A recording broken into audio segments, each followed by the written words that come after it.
قرآن کی روح سے جو کوئی بھی اللہ کا انکار کر دے وہ بھی کافر، کسی ایک پیغمبر کا بھی انکار کر دے وہ بھی کافر، اگرچہ وہ اللہ کو بھی مانتا ہو، سارے پیغمبروں کو مانتا ہو، کسی ایک پیغمبر کا بھی انکار کر دے وہ کافر۔ اور یہ قرآن میں لکھا ہوا ہے۔ علمی پوائنٹ نمبر 6، کافر کی جو ڈیفینیشن انہوں نے کی ہے وہ پارشلی تو درست ہے کہ جو ایتھیسٹ ہیں، جو منکرین خدا ہیں، وہ کافر ہیں، انکاری ہیں اللہ کی ذات کے، اور ہم ان کے لیے کفر کا لفظ استعمال کرتے ہیں۔ لیکن انہوں نے جو یہ بات کی کہ کافر صرف وہی ہوتا ہے جو اللہ کا انکار کر دے، یہ بات ان کی بالکل غلط ہے۔ اسلام میں ایسا نہیں ہے۔ اسلام میں بنیادی 3 عقائد ہیں۔ نمبر 1 عقیدہ توحید، ایک خدا کو ماننا، اس کے ساتھ کسی کو شریک نہ ٹھہرانا۔ نمبر 2 عقیدہ رسالت، یہ عقیدہ رکھنا کہ اللہ تعالیٰ نے انسانیت کی رہنمائی کے لیے انسانوں ہی میں سے پیغمبروں کو چنا، اور وہ پیغمبر خدا نہیں تھے، نہ خدا کے بیٹے تھے، بلکہ صرف وہ خدا کے ریپریزنٹیٹو تھے، انسان ہی تھے، اور ان کے ذریعے انسانیت کو اللہ تعالیٰ نے اپنی تعلیمات سکھائیں۔ اور عقیدہ نمبر 3 ہے عقیدہ آخرت، کہ آپ جو کچھ بھی دنیا میں کرتے ہیں، مرنے کے بعد اللہ تعالیٰ آپ کو دوبارہ زندہ کرے گا، اور آن دا ڈے آف ججمنٹ، قیامت کے دن آپ اکاؤنٹیبل ہیں، جواب دہ ہیں اللہ تعالیٰ کی بارگاہ میں ان تمام اعمال کا جو دنیا میں آپ نے کیے، خواہ وہ حقوق اللہ سے متعلق ہوں یا حقوق العباد، یعنی اللہ تعالیٰ کے حق ہوں یا اللہ کے بندوں کے حق۔ اگر آپ نے ان کے ساتھ نیکی کی ہے تو اللہ تعالیٰ آپ کو انعام دے گا، اور اگر برائی کی ہے تو اس کی آپ سزا پائیں گے۔ اور یہ تمام ریلیجنز کے اندر یہ کامن چیز ہے۔ ان تینوں عقیدوں میں سے کسی ایک کا بھی انکار کر دیں تو کافر ہے۔ صرف خدا کا انکار کفر نہیں ہے، بلکہ ان تینوں عقائد میں سے کسی ایک چیز کا انکار کر دینا بھی کفر ہے۔ اصل میں وہ یہ ایک کامن ٹرمز کے پوائنٹ آف ویو سے بات کرنا چاہ رہے تھے، اس کی وجہ سے وہ آپ سمجھ لیں تھوڑا ٹریک سے ہٹ گئے کہ بت پرستی کا جو دین ہے اس کو ماننے والا بھی کوئی کافر نہیں ہوگا، کیونکہ وہ پیچھے تو ایک ہی خدا کو مان رہے ہیں۔ تو چونکہ ان کا اوورآل نظریہ ایک خدا کو ماننے کا ہے، لہٰذا وہ کافر نہیں ہے۔ تو اسلام میں ایسا نہیں ہے۔ اسلام میں بت پرستی جو ہے یہ کفر اور شرک ہے، اور یہ ایگریڈ اپان ہے۔ آج میں جتنی بھی گفتگو کر رہا ہوں ان میں سے کوئی ایک بات بھی ایسی نہیں ہے جو مسلمانوں کا کوئی ایک فرقہ اس کا ڈینائل کرتا ہو۔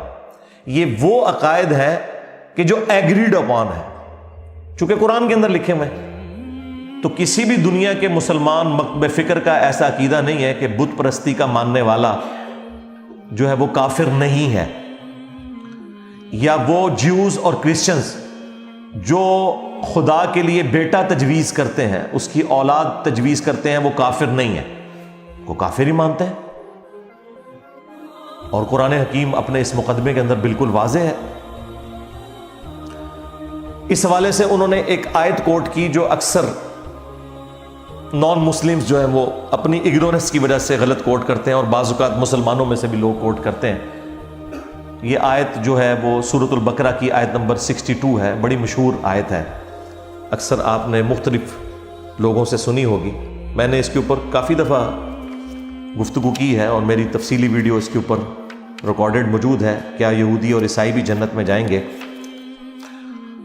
ان الذین آمنوا والذین ہادوا، بے شک جو لوگ ایمان لائے یعنی جو مسلمان ہیں اور جو یہودی ہیں، والنصارى اور جو نصرانی ہیں کرسچنز، والصابئین اور جو صابی ہیں۔ یہ صابی عموماً لوگ سمجھتے ہیں اس سے مراد ستارہ پرست ہے، ایسا نہیں ہے۔ صابی دین ابراہیمی کے ماننے والے لوگ تھے۔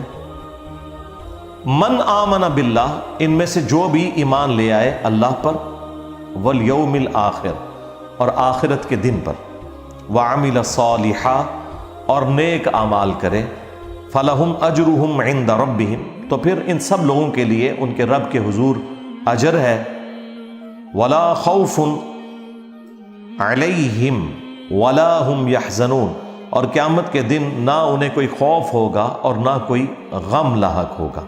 یعنی یہ سب کے سب لوگ قیامت کے دن امن میں ہوں گے۔ اس آیت کو بعض لوگ آؤٹ آف کانٹیکسٹ کوٹ کرتے ہیں اور وہ کہتے ہیں کہ دیکھیں اس میں تو اللہ تعالیٰ نے واضح کہہ دیا کہ خواہ مسلمان ہوں، یہودی ہوں، کرسچنز ہوں، صابی ہوں، اللہ پر اور آخرت پر ایمان لے آئیں تو قیامت کے دن وہ کامیاب ہو جائیں گے اپنے نیک اعمال کے سبب۔ اس میں ایمان بالرسالت کا ذکر نہیں ہے، اور وہ اس سے یہ رزلٹ نکالنے کی کوشش کرتے ہیں کہ ایمان بالرسالت کوئی ضروری چیز نہیں، اللہ کو اور آخرت کو مان لیں تو آپ کامیاب ہو جائیں گے۔ اور اسی وجہ سے آپ کو پتہ ہے کہ اکبر بادشاہ مغلوں کا، اب میرا خود بھی تعلق مغل خاندان سے ہے، اس کے باوجود میں سمجھتا ہوں کہ سب کانٹیننٹ میں جو دین کے اعتبار سے گمراہی کا دروازہ جس شخص نے کھولا وہ جلال الدین اکبر تھا۔ تو اس نے جو ایک کامن ریلیجن کا کانسیپٹ دیا وہ اسی بنیاد کے اوپر دیا کہ یہ ساری کی ساری تفریق انبیاء کے ناموں کے اوپر ہے، لہٰذا انبیاء کو بیچ میں سے نکال دیا جائے، نعوذ باللہ، تو پھر پوری دنیا ہیپی رہے گی، کیونکہ یہ ساری تفریق آتی ہی پیغمبروں کے نام کے اوپر ہے۔ مسلمان جو ہیں محمد رسول اللہ کو مانتے ہیں، اور یہودی جو ہیں وہ موسیٰ علیہ السلام کو مانتے ہیں، کرسچن جو ہیں وہ عیسیٰ علیہ السلام کو مانتے ہیں۔ تو اس کی وجہ سے پھر تفریق آ جاتی ہے۔ اگر خدا اور آخرت کا کانسیپٹ رکھا جائے تو وہ تو ہندوؤں میں موجود ہے، اور اچھے اعمال کیے جائیں وہ تمام ریلیجن کہتے ہیں، تو یہ سارے معاملات حل ہو جائیں گے۔ اور یہ آیت کوٹ کرتے ہیں، حالانکہ یہ آیت خود بول کے کہہ رہی ہے کہ آپ اس آیت کو بالکل آؤٹ آف کانٹیکسٹ پیش کر رہے ہیں، کیونکہ جب اس میں آ گیا کہ بے شک وہ لوگ جو ایمان لائے اور جو یہودی ہیں اور جو نصرانی ہیں، مجھے بتائیں یہودی کون ہوتا ہے؟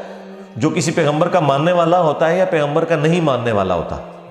پیغمبر کا ماننے والا ہوتا ہے۔ نصرانی کون ہوتا ہے؟ جو جیزس کرائسٹ کو ماننے والا ہے۔ تو اس کے اندر امپلائیڈ ہے کہ اللہ تعالیٰ انبیاء کا ذکر کر رہا ہے جو ایمان لائے محمد رسول اللہ پر صلی اللہ علیہ وآلہ وسلم، یا موسیٰ علیہ السلام اور اسرائیلی پیغمبروں کے اوپر، یا عیسیٰ علیہ السلام کے اوپر، یا صابی جو دین ابراہیمی کی ایک بگڑی ہوئی شکل تھی ابراہیم علیہ السلام کے اوپر۔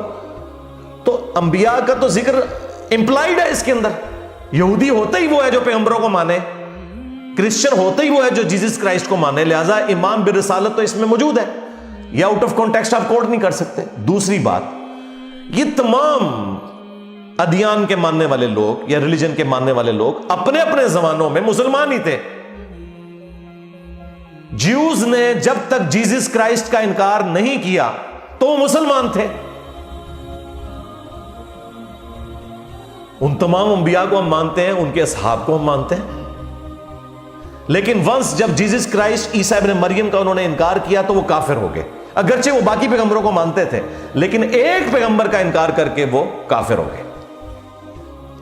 کرسچنز بھی مسلمان ہی تھے، لیکن جب انہوں نے محمد رسول اللہ صلی اللہ علیہ وآلہ وسلم کا انکار کیا تو کافر ہو گئے۔ قرآن کی روح سے جو کوئی بھی اللہ کا انکار کر دے وہ بھی کافر، کسی ایک پیغمبر کا بھی انکار کر دے وہ بھی کافر، اگرچہ وہ اللہ کو بھی مانتا ہو، سارے پیغمبروں کو مانتا ہو، کسی ایک پیغمبر کا بھی انکار کر دے وہ کافر۔ اور یہ قرآن میں لکھا